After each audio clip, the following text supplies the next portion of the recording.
ada 2 tips ataupun ada 2 trik bagi seorang suami yang punya permasalahan gampang keluar. Yang pertama itu adalah mencabut secara sempurna. Baik. Untuk tips yang pertama yang saya baca di dalam kitab referensi ini, jadi ketika seorang suami sudah memasukkan miliknya kepada sang istrinya, kemudian nanti kan sang suami merasa dalam hatinya, aduh ini udah gak tahan nih, misalkan gitu ya, ini udah pengen cepat keluar nih, misalkan nih kata sang suaminya seperti itu. Nah, maka jika udah ada timbul perasaan di dalam hati sang suaminya ini udah pengen cepat keluar, maka lekas sang suami mencabutnya dari sang istrinya secara pelan-pelan, dicabut. Ya, jadi sekali lagi jika sudah ada rasa dalam hati bahwa ini sebentar lagi aku sudah tak kuat ingin keluar, maka sesegera mungkin oleh sang suaminya inqita', dicabut milik suaminya itu. Ya, seperti itu. Nah, tetapi ini dicabut tuh hanya sifatnya sementara aja. Jadi cuman dicabut aja. Bertujuan adalah untuk apa? Bertujuan untuk agak sedikit menurunkan rasa syahwatnya itu. Seperti itu, agak sedikit menurun. Nah, ketika sang suami mencabut miliknya, hal ini bisa dipergunakan untuk sang istrinya. Maka di sana sang suami bisa melakukan hal-hal yang bisa membangkitkan gairah istrinya. Seperti itu, ya. Jadi bisa melakukan, ya terserah deh suami mau melakukan apapun itu kepada sang istrinya, sekira-kira bisa menggairahkan hasrat ataupun syahwat milik istrinya, gitu ya.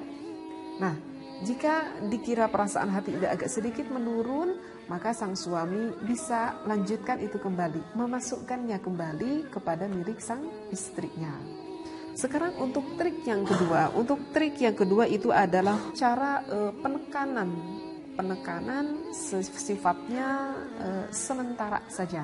Ya, jadi penekanan tetapi sifatnya ini secara sementara aja. Jadi ketika sang suami sudah masuk kepada milik istrinya, dan di sana sang suami sudah merasa mulai nggak kuat, ingin mengeluarkan air nutfahnya itu, maka sang suami bisa menekan milik sang suaminya itu. Jadi ini mah tidak dikeluarkan milik suaminya, tidak dikeluarkan, tetapi tetap di tempatnya, tetapi dengan cara proses penekanan, ditekan, gitu ya.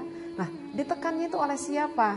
Ditekannya itu boleh dilakukan oleh suaminya, dan bisa juga dilakukan oleh sang istrinya. Berarti ini tergantung akan posisi ketika melakukan hal itu ya. Kalau misalkan posisi sang suami berada di atas, mungkin itu lebih memudahkan bagi sang suami menekan ya kepada istrinya. Tetapi kalau misalkan sebaliknya, ketika posisi sang istrinya di atas, maka ini lebih enak ditekan itu adalah oleh sang istrinya terhadap sang suaminya. Jadi biarkan perlahan, tenang dulu sekitar 30 detik, didiamkan saja. Tidak boleh ada pergerakan sama sekali. Itu maksudnya tugasnya adalah untuk menurunkan sedikit syahwat milik sang suami. Jika sudah agak sedikit rileks, udah agak sedikit tenang, maka sang suami ataupun sang istrinya bisa melanjutkan kembali terhadap gerakan-gerakannya itu. Tetapi saya tekankan di sini, jika melanjutkan kembali gerakannya itu tidak boleh dengan gerakan yang gerakan yang keras.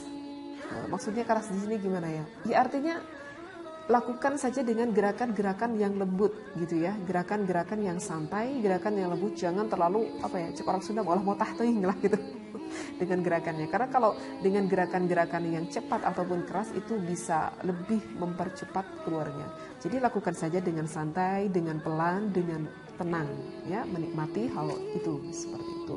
Mudah-mudahan begitu bermanfaat. Mudah-mudahan membantu, wabil khusus kepada seorang suami yang memang pada saat ini sedang mengalami hal itu. Nah begitu mungkin ya. Jadi sekali lagi mohon maaf, ini adalah memang pembahasan khusus untuk yang sudah berumah tangga. Jangan berpikir negatif dengan apa yang saya sampaikan, karena ini memang jelas ada di dalam keterangan kitab yang disampaikan oleh ulama. Oleh karena itu niatkanlah yang baik, niat ibadah ingin menyenangkan istri Anda. Mudah-mudahan rumah tangga kalian semuanya, mobil khusus saya pribadi, semakin harmonis, penuh dengan rahman rahim kasih sayangnya Allah. Wallahu a'lam, wabillahi taufiq wal hidayah. Wassalamualaikum warahmatullahi wabarakatuh.